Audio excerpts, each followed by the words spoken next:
Hey everybody. Oh, there he is. I was going to say this is my Gourami tank, and my Striped Raphael was just out and about. I fed the tank again, as I do every day, and I put the food down at the far left end of the tank in hopes that just the smell of the food in the tank would get the Striped Raphael to come out and investigate, rather than me putting it in at this end of the tank, which invariably means the food just drifts into his mouth and he never has to come out of his cave. So it worked. It got him to come out, and he's done this a couple times now, and usually when I get the camera out, by the time I get back, he's back in his cave. And I thought that was going to be the case tonight, but happy to say that we're seeing him out and about swimming around a little bit. Don't get to see this much of him. He's a really cool fish. He's about 5 years old now, and I don't know how much bigger he's going to get. I've heard people say they get up to about 10 inches, and he's not that big lengthwise, but they're basically tadpole shaped, so they're very hefty fish. There's a lot of bioload involved with the Raphael Catfish, whether you get the striped or the spotted. I didn't even know they had the spotted paint job until after I bought the striped one, which is fine with me. I like them both, and I'm certainly not unhappy that I got the striped. They are just cool catfish. I really, really like catfish to begin with, and then the Raphaels are just awesome. They're reclusive, but they're not so reclusive that you never see them, obviously. You know, I do have some catfish that we simply never see. It's no point in even having them as far as I'm concerned. This Striped Raphael here that's not the case at all. I absolutely recommend these if you got the room for them. Obviously, they get fairly big. Now, this is a 55-gallon tank, and we're probably getting about to the limit of where he gets too much bigger, and we might have to start thinking about upgrading him into a new home somewhere. But for now, I think this 55 is plenty big enough.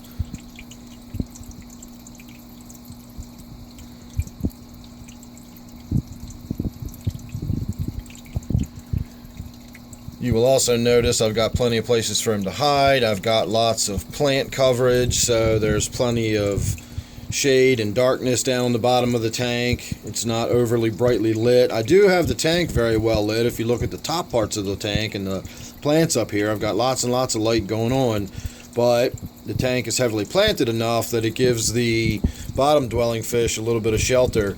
The reason we seldom see the Raphael down this end of the tank is it's very much more open and brightly lit, and you're just not going to see most catfish aren't really going to come out in that really brightly lit environment like that. Catfish, in my experience, tend to be more reclusive. They tend to stay in caves. They tend to stay down in the bottom of the tank underneath the plants where it's darker and shadier, and they just feel more safe and secure that way.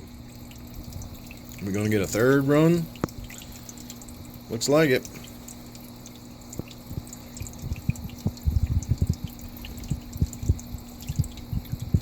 Now, for as sort of big and clumsy as these fish look, it almost looks like he's kind of wallowing around on the bottom. He'll do that if he's sort of just kind of wallowing around on the bottom and pushing his way through plants or something like that. But on the rare occasion I've actually seen him out and swimming, just free swimming in the water column, not just kind of grubbing his way along the bottom. It's amazing how graceful that fish suddenly becomes. It moves more like a shark, in my opinion, than what you would typically think of as, you know, a catfish down on the bottom doing what it's doing now. So, as I said, really, really interesting fish. I highly recommend them if you've got the tank and the room and everything else for them. A lot of fun, cool fish.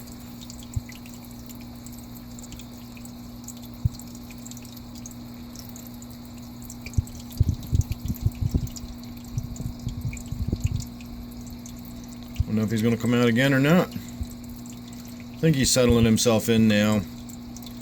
So we're going to go ahead and call that good. I'm going to say thanks for watching. I hope you enjoyed that little look at my Striped Raphael. Don't forget, this one here is my 55-gallon Gourami tank. Hope you enjoyed, and I'll see you real soon in the next one.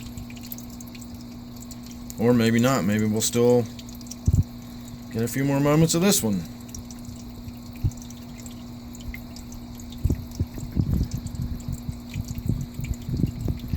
got this